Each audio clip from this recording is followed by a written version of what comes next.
I wouldn't call myself a very active person, but I do enjoy working out and running every now and then. To stay in somewhat good shape. My friend Jay and I usually work out and run together, as Jay is always in shape and kind of trains me, if you will.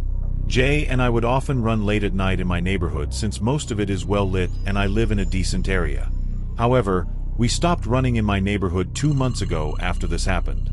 The way my neighborhood is laid out is that there's a main road that connects to separate roads branching off, but ultimately they all connect back to the main road, which leads to a dirt path extending into local farms and larger properties. This is important to understand the situation Jay and I were in. One night, we decided to run from my house onto a path that goes through the woods to one of the roads that branches off from the main road in my neighborhood. We planned to use that road to reconnect to the main road, then continue running to the dirt path before heading back to my house using the main road. I know it sounds confusing, but we took this unusual route to maximize the miles we could run, as our usual path, just running on the main road and back, was getting too easy for us. The run started as usual, with Jay and me running from my house to the path, talking about high school drama as we ran. However, we soon began to hear footsteps behind us. At first, we didn't think much of it since the path we were running on was frequently used, and we often saw other runners or people using it to cross from one area to another in the neighborhood. But as we continued, the footsteps remained behind us, mirroring our speed. When we picked up the pace and ran quickly, the footsteps followed suit. When we slowed down to a jog or a walk for a moment, so did they. At this point, Jay and I were obviously a bit nervous and freaked out, but we were almost to the well-lit road. When we finally exited the path onto the road, we looked back and saw no one behind us. We both exchanged the same, "what the hell" look and decided it was probably just another runner trying to keep their distance from us. We continued onto the side road that led to the main road of my neighborhood and followed the main road all the way to where it turned into the dirt path. At this point, we were both still feeling good and decided to push on, running further down the dirt path. However, unlike the main road, this path had no streetlights and was lined with trees, creating an ominous atmosphere at night. Jay and I ran about a mile down this road before deciding to turn back. As we turned, I caught a glimpse of a dark figure quickly darting into the trees on the left side of the road. This immediately reminded me of the footsteps from earlier, and I began to feel noticeably uneasy. I told Jay that I had seen a figure jump into the trees along the path that we needed to take back. He dismissed it, saying I was just being paranoid and seeing things because of how far we'd run.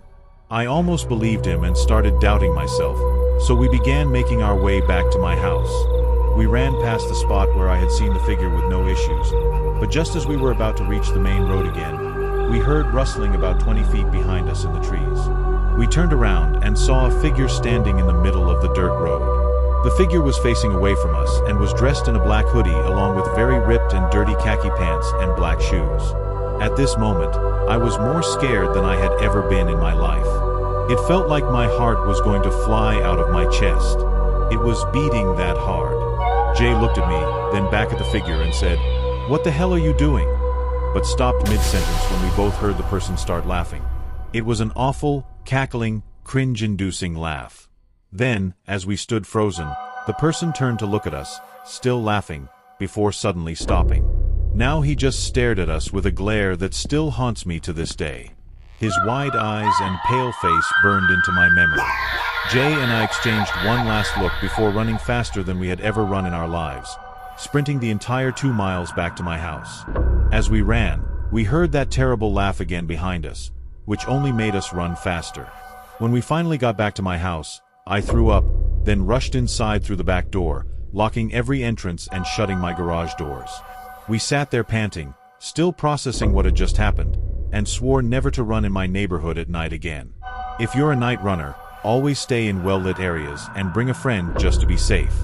As a high school junior, I ran cross-country and track, and I loved running alone. I wasn't the fastest on my team, but I had endurance and could lose myself in the rhythm of my feet hitting the ground. A woman in a quiet rural neighborhood near a forest preserve had hired me to run her hyperactive puppy, Izzy. She'd pay me $10 per run. It seemed like an easy gig. Izzy needed the exercise, and I got a little extra money while training. The area had scattered houses, abandoned farms, a cemetery, and the remnants of a disbanded cult's commune. My parents had always warned me about running alone in secluded areas, but I figured I was fast enough to outrun anything dangerous. That changed one evening. It was just before dusk when I took Izzy out for a longer run. The setting sun cast a deep orange glow over the treetops, but shadows stretched across the road, making everything feel darker than it should have been. The only sounds were my breathing, Izzy's panting, and the rhythmic thud of my running shoes against the pavement. Occasionally, a bird would flutter in the trees or a distant dog would bark, but otherwise, it was eerily quiet. The farther I ran, the quieter it got, as if the world was slowly emptying itself of sound. About 2 miles in, we reached a stretch of road flanked by thick forest on both sides. That's when Izzy suddenly stopped. Her ears perked, and she stared into the woods, completely still. A low whimper escaped her throat. I followed her gaze. At first, I saw nothing but the dense trees, branches swaying slightly in the breeze. But then, between two trunks, a man's face peeked out from behind a tree. He was short, maybe in his 30s, wearing a hat pulled low over his face, a thick jacket despite the mild weather, and gloves. His eyes were locked on me, unblinking. His stillness unnerved me, but I told myself he was probably just a hiker or a hunter.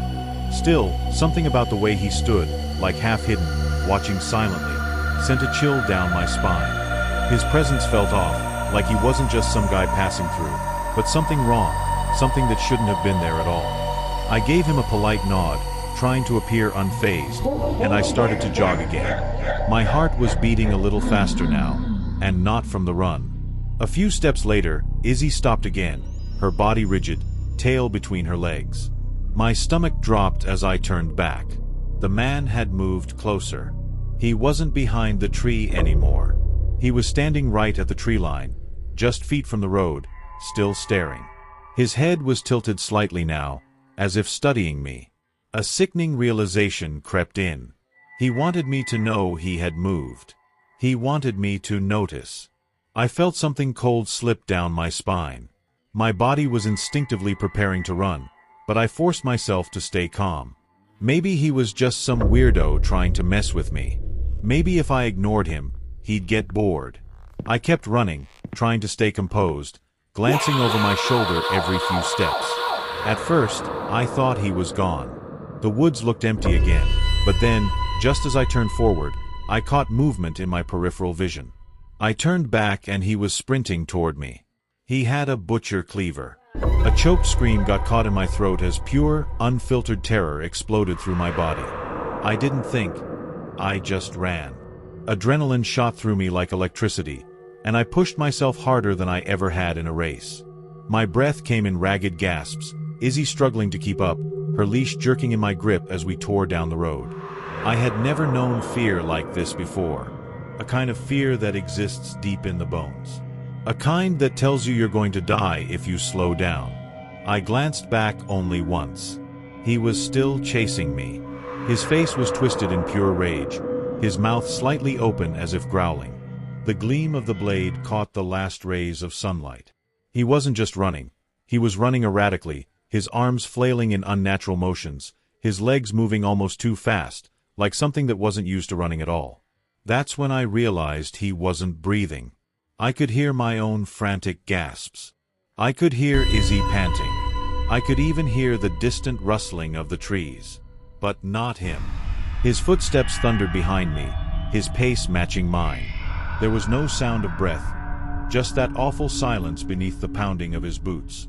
I reached a neighborhood and sprinted between the houses, zigzagging through yards, hoping to lose him. My vision was blurring. My legs were screaming, but I couldn't stop. I darted behind a shed with Izzy. Finally, when I was sure we had put enough distance between us, I pressed myself against the rough wooden wall, gripping my knees, gasping for breath. Silence. I swallowed hard, my heartbeat still hammering in my ears. Slowly, I turned my head at the top of the hill. He stood watching. The cleaver dangled from his hand. His chest was rising and falling, as if he had just stopped running too. But he wasn't chasing anymore. He was just standing there, staring. We locked eyes. His face had no emotion now, no rage, just that blank, unsettling gaze, as if he had simply lost interest. A minute passed, then another. A car's headlights appeared in the distance, beams cutting through the dark. And just like that, he turned and walked back into the woods. No hesitation, no hurry. Just gone. I didn't move for a long time. When I finally did, I took the longest route back to the woman's house, sneaking through the yard so I wouldn't be visible on the main road. My hand shook as I took my payment, acting like nothing had happened. I didn't tell her. I didn't tell my parents. I knew if I did, they would never let me run alone again. I don't know who he was. I don't know if he was part of the old cults, a drifter, or something else entirely. But I do know one thing. I never ran in that direction again. This is a story spanning nearly 7 years, so I will try to be as straightforward and to the point as possible. I live in a suburban neighborhood surrounded by rural countryside. There's nothing but open fields and winding country roads around it, and it's practically impossible to get anywhere without a car. It is a very beautiful place but very secluded. As a result, I often feel confined here, which has only gotten worse during quarantine. The first time I remember seeing something suspicious was when I was 9 years old. My little brother and I, who was 7 at the time, were taking our dogs down towards the front of our street near the main road. We were casually talking and not paying much attention to what we were doing. Suddenly we heard somebody call to us, "Hey, come here." A big white SUV was parked at the start of our street, and a man was sticking his hand out the window, motioning for us to come over. I remembered distinctly that it was a tall white guy with curly blonde hair. My little brother started to walk his way, but I stopped him. I'm a very paranoid person, and I'd heard all the horror stories about kids being lured into vans, never to be seen again. I led us off in the other direction, back to our house, while also keeping an eye on the guy in the car. When he saw that we were leaving, he turned his car around and drove off. Upon arriving home, I told my mom about it, but she dismissed it, saying he was probably just going to ask us for directions or something like that. It scared me a little at the time, but I didn't think much of it until now. A year later, during Halloween of 2014, another incident happened. A black sedan was apparently following trick-or-treaters down the street. When a parent approached it, it tried to run them over before driving away and out of sight. To make matters worse, the license plates appeared to have been taken off. I didn't see any of this myself, but some of the adults in the neighborhood had made a big stink about it, and I was given yet another "don't talk to strangers" lecture. People were especially sensitive about this kind of thing at the time, since the murder of Hannah Graham had recently taken place in my area. Fast forward another 4 years to summer break in 2018. Some neighbors of ours were out of town on vacation, and they asked me if I could pet sit for them while they were away. I had to go by 3 times a day to let their dog out. Once in the morning around 8 a.m., once in the afternoon after lunch, and once in the evening at 9. Their house sits to the right of our neighborhood off the main road. To get there from my house, I can go to the end of my street and take a right, or I can cut through the woods and into their backyard. Going through the woods is faster, but the brush is very dense and the trees are close together, so I usually would just go along the street. One night, wrapped up in a session of COD with my friends, I forgot to let the dog out when I remembered it was past 10, and I rushed over, worried that he might pee on the floor inside. It was pitch black, and I couldn't see anything but the beam of my flashlight and the glowing stars in the sky. Luckily, the dog had been able to hold it, so I let him out as usual. After he went, I brought him back in and was prepared to leave again when I looked out the window and saw a black sedan parked next to the driveway. This made me uncomfortable since I was pretty sure it wasn't there when I first showed up at the house. There were no other houses nearby, and I knew for a fact that the owners weren't coming back for another few days. After debating what I should do for a few minutes, I finally decided to go back and cut through the woods. I did so and got back without issue. To play it safe, I cut through the woods for the rest of my time pet sitting, but I never saw the black car again. Now, these occurrences alone would not be enough to merit a story, but it's what happened recently that really terrifies me and makes me question whether these events might actually be connected. I run for the track team at my school, and since quarantine had prevented us from having practice, I go running every day on the roads around my house. My street isn't very long, so I often run off the main road and other connecting ones. For the first few months, everything was going fine. I would jog around for an hour, taking in the scenery and exploring the various different country lanes. But about a month ago, I was was running back home on the main road when I noticed that a car seemed to be following me. I always run on the left side of the road, going towards traffic. This is so that if a car comes up behind me on a blind curve or in an area with low visibility, it won't hit me from behind where I can't see.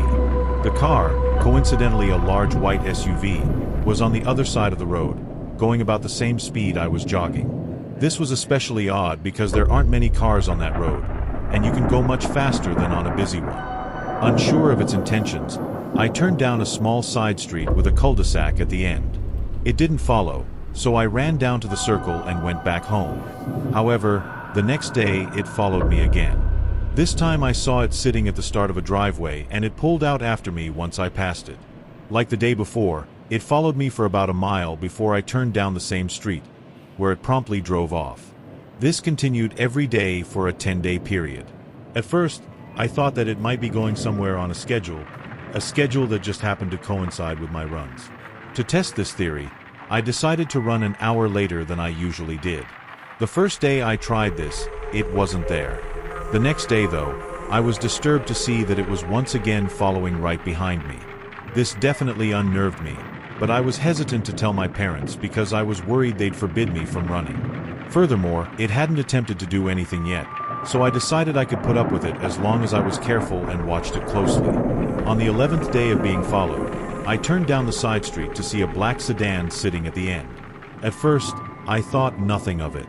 There were a few houses on the street, and it likely belonged to somebody who lived there. But as I began to get closer, I noticed something odd. Underneath the car, barely visible, was the silhouette of a person.